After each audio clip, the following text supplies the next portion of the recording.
having said that, we understand this context of how that relates to, potentially causing fatigue. Let's get into some of the kind of the meat around fat loss. Why are people gaining fat? I guess let's start there, because I know there's a ton of misconceptions that people have in the lay public around the causes of fat gain in the first place. So let's get into that, do some myth debunking around that. And first of all, I guess I should say, is obesity caused by simply gluttony and sloth? Is it just a choice? Is it somebody who's just being lazy and eating too much? Right. So, even if I look at my elementary school pictures from, late 80s, early 90s, and you compare them to, the elementary school kids now in the, 2010s, there's been a shift. And what's changed? Our genetics haven't really changed, but our environment has. And you can't, I'm not just going to blame it all on our environment, but there's a mismatch going on. So there's a good quote that basically genetics and even epigenetics load the gun and the environment pulls the trigger. So clearly some sort of mismatch has come on in the past 20, 30 years that's really accelerated the obesity. And so everybody wants to point the finger at one little thing. When it comes down to it from a physiological level, there is a mismatch of excess energy being taken in versus going out. So from that macro lens, or whatever you want to say, is yes, we're eating more, and so we need to eat less somehow. But it's much more complicated than that. And so this whole, is obesity a choice? Well, I think we have less choice in it than we really think, because of how our bodies are driven to wanting to eat more and our appetite. So with that excess, so first, if you're lean and you're lucky enough to have a lean family, you may never, despite your environment, you may never become or get overweight or obesity. But if you're one of the unlucky ones who has a genetic predisposition to gaining a little bit of excess weight, you're going to have to try a little bit harder to not do that. And it's going to be a lot easier in the environment. And then once you actually gain the weight, because of all these adipokines, these hormonal changes and the free fatty acids causing all sorts of inflammation, that actually has an effect on your brain to make it even harder to then lose the weight and keep it off. And we can get into the nuances of that. So, I have a little blog, and I think you were reading it about, is obesity a choice? This isn't supposed to be a question that's supposed to be answered. No, it's not a choice. You have no choice. Of course we have choices. Of course we can change things and specifically choose certain foods in the moment. But when you start taking a step back and you start looking at all the driving factors making us gain weight, it's kind of like, holy cow, how do some of these people even stand a chance? So in it, I talk about I always talk about Steve and Joe's mom. Steve's mom, she exercised during pregnancy and stayed a normal weight, gained appropriate amount of weight for her pregnancy, and ate mostly vegetables, some lean proteins, some lean dairies, maybe some legumes, and she was very active, right? Then there's Joe's mom, who was very sedentary, ate a ton of fast food, gained way more weight than she was supposed to during her pregnancy. And both of them had babies.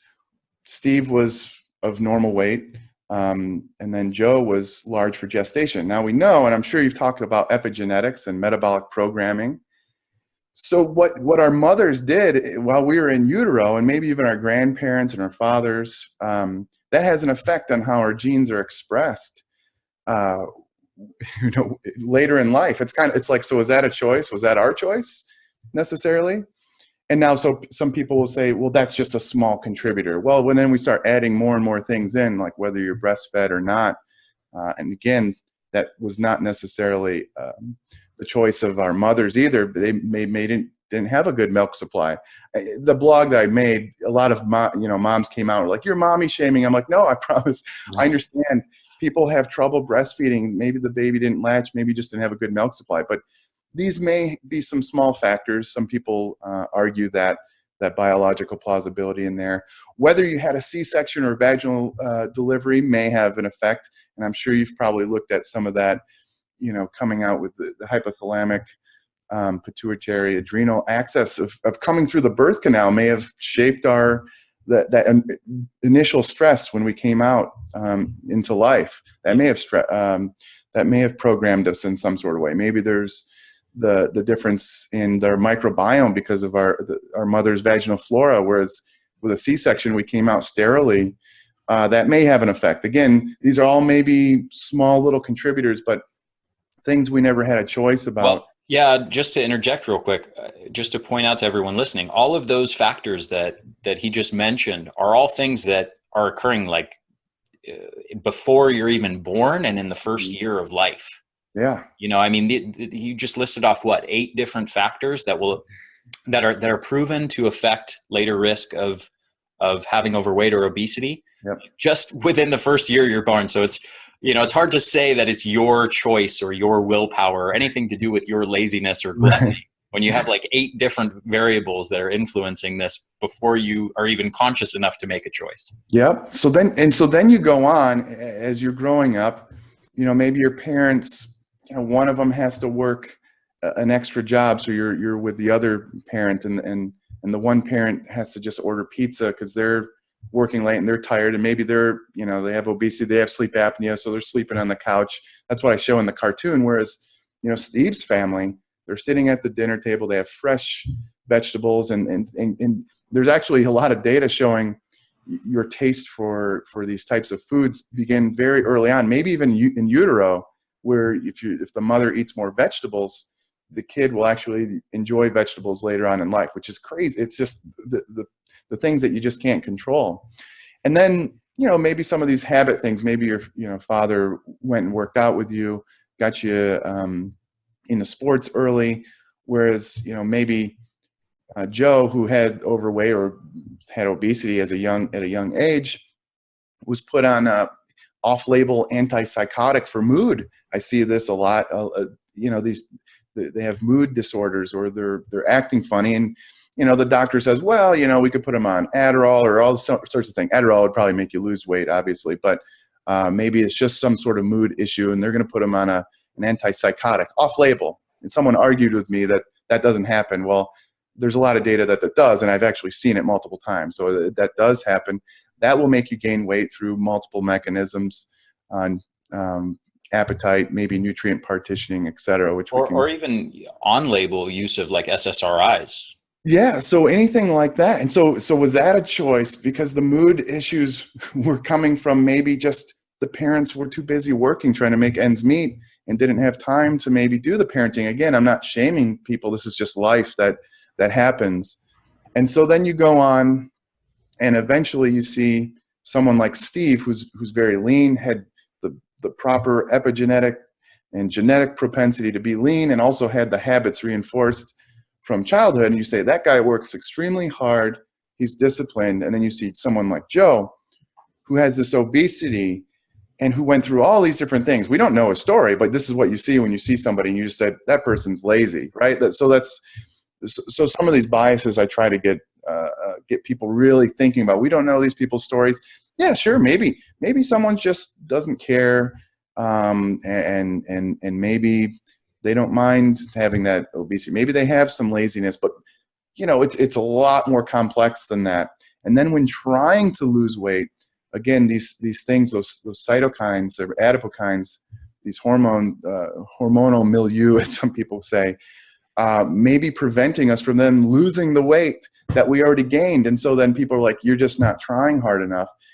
This person's tired, you know, as you have the energy blueprint. These people are fatigued. And then you're telling them they have to prepare their meals. You have to go out and do all these hours of exercise when they just don't feel well to do it. I try to get people really thinking about that, to try to empathize a little bit. It's hard. I mean, I'm trying to actually gain weight right now, and that my body's fighting me from gaining weight. So I can only imagine how frustrating it is for someone that has a lot of weight to lose and their body's fighting them so hard to not lose that weight. Hey, this is Ari, and if you enjoyed this little clip, I highly recommend checking out the full-length podcast by clicking the link down below this video in the description. Check it out. You're going to learn a ton more valuable information. Also, as always, I want to mention, At the Energy Blueprint, we offer a ton of solutions to help you increase your energy. And as a side effect, help you prevent disease, dramatically improve your brain function, your mood, combating anxiety and depression, increasing your resilience to stress, and increasing your longevity. All nice bonuses to strategies designed to massively increase your mitochondrial function and your energy levels. And we've got a whole suite of products, online info products that guide you on strategies to optimize your lifestyle and nutrition habits. We've got an Eat for Energy course. We've got a brain course. We've got an advanced fat loss strategies course. We've got a breathing for energy course, which I highly, highly recommend. People just absolutely rave about that one in particular. And we've got a whole suite of supplements, mitochondrial formula, a brain formula, energy essentials and superfoods, which is our comprehensive multivitamin and multimineral and superfoods formula, and much, much more, actually. We've got, as of this moment in time, depending on when you're watching this, but as of this moment I'm recording it, I've got an amazing new anti-aging longevity formula on the way and an incredible new sleep formula that will be coming out in the next few weeks.